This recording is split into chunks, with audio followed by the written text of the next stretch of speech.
The fishermen formed part of the mass resignations witnessed at Walvis Bay in August last year.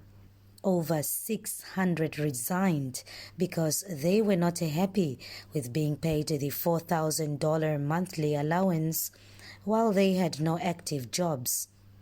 The fishermen were employed under the Kavema joint venture in 2020 after government signed an agreement with the fishing companies under the venture to employ them in exchange of quotas.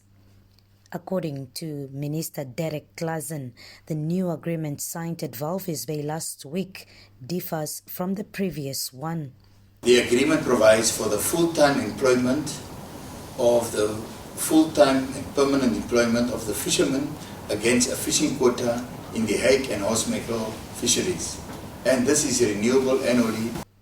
For transparency, Claassen stressed that Cabinet instructed the ministry to go on a bidding process for hake and horse mackerel quotas so that interested companies present plans on how the active jobs for fishermen would be created.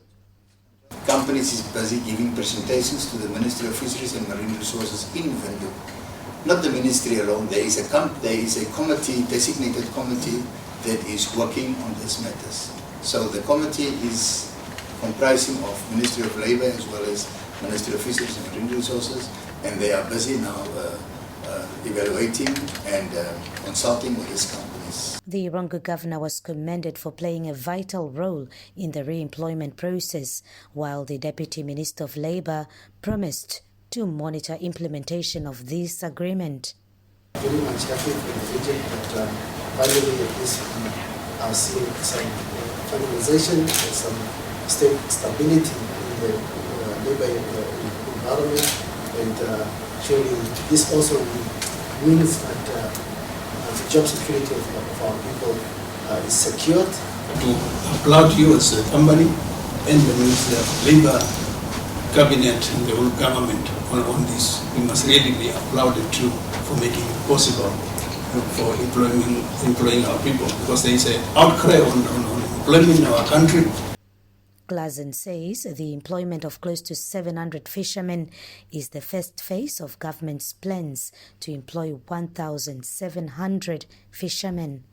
The 4 companies that are part of the first agreement are Tunacor, Seaworks, Merlus and Hangana. They will receive 8 metric tons of hake for each fisherman they are to employ in the first phase. Renate Rinkura, NBC News, Walvis Bay.